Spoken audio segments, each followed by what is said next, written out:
दोस्तों, यह बहुत ही कठिन सवाल है कि कलयुग में जीवन जीने का तरीका क्या होना चाहिए, क्योंकि दूसरे लोगों की तरह कलयुग में चीजें व्यवस्था के अनुसार नहीं चलती हैं।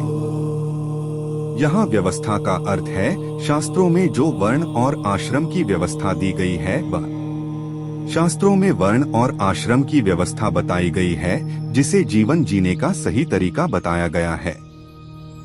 बाकी तीनों युगों में वर्ण और आश्रम व्यवस्था का पूर्णतया पालन किया जाता रहा है, लेकिन कलयुग में यह व्यवस्था लुप्त हो गई है और कोई भी इसका पालन नहीं कर पा रहा है।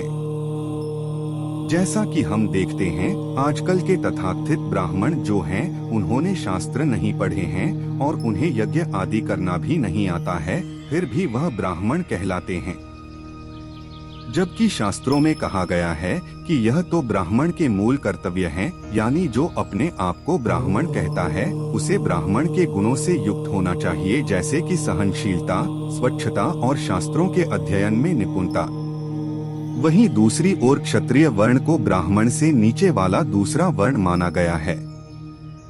क्षत्रियों के भी कुछ कर्तव्य बताए गए हैं, जैसे कि धर्म के अनुसार शासन करना और प्रजा में धर्म का प्रचार करना, लेकिन आजकल हम देखते हैं कि कोई भी शासक धर्म का प्रचार करने में रुचि नहीं लेते हैं, बल्कि वे अपने निजी स्वार्थ में ही रुचि लेते हैं।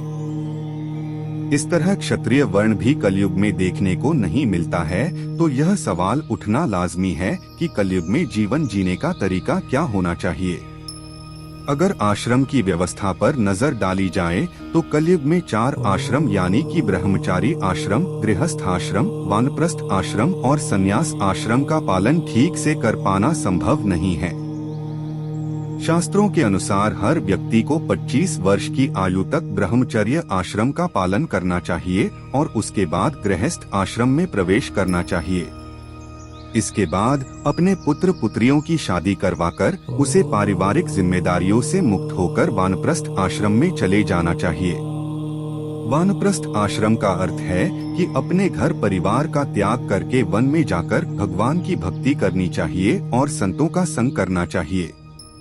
लेकिन आजकल हम देखते हैं कि ना तो वन रह गए हैं और ना ही संत ज्यादा मात्रा में रह गए हैं और किसी की भी इच्छा अपने परिवार को छोड़ने की नहीं होती है। इसी तरह चौथे आश्रम की ओर अगर नजर डालें तो वह है संन्यास आश्रम।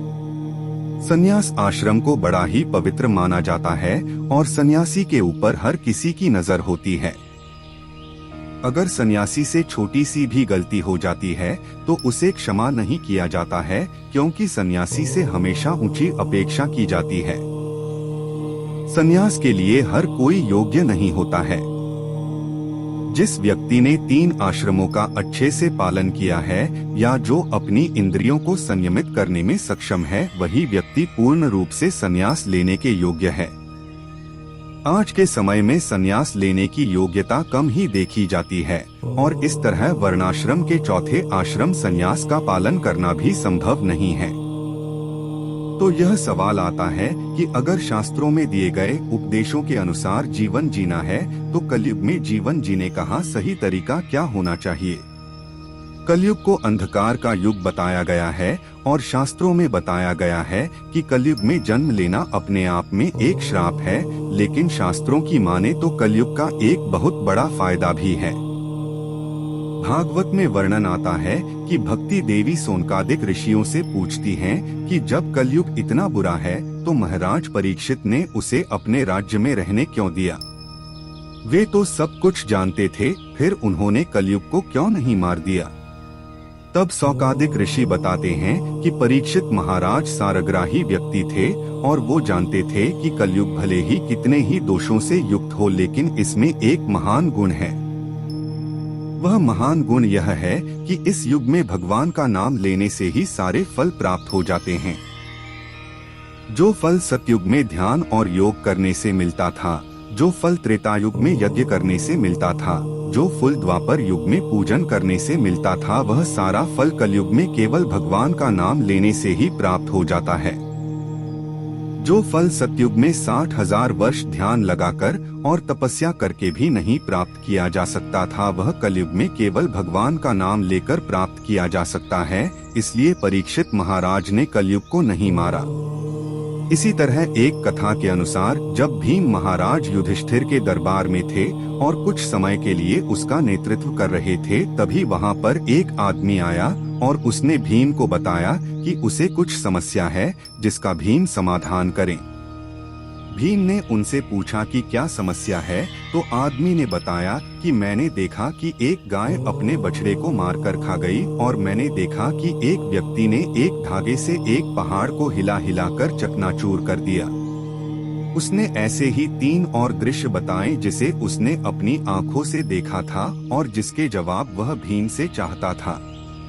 भीम यह समस्या लेकर महाराज युधिष्ठिर के पास गए तो महाराज युधिष्ठिर ने बताया कि इस व्यक्ति ने जो देखा है वह कलयुग के लक्षण है, जिनमें से पहला है कि गाय अपने बच्चे को मारकर खा गई। इसका अर्थ है कि कलयुग में माँ बाप अपने बच्चों से इतने ज्यादा अशक्त होंगे कि अपनी इस आसक्ति के कारण वे अपने बच्चों का हित नहीं देख पाएंगे और उनका शोषण करेंगे। युधिष्ठिर महाराज ने बताया कि 5वां लक्षण उस व्यक्ति जो देखा वह यह था कि एक व्यक्ति ने एक धागे से हिला हिलाकर एक पहाड़ को चकनाचूर कर दिया। इसका अर्थ महाराज युधिष्ठिर ने बताया कि कलयुग में बड़ी से बड़ी समस्याओं को भी भगवान का नाम लेकर चूर चूर किया जा सकता है और इसलिए ही कलयुग में जीवन जीने का सही तरीका है भगवान के नाम का जाप करना।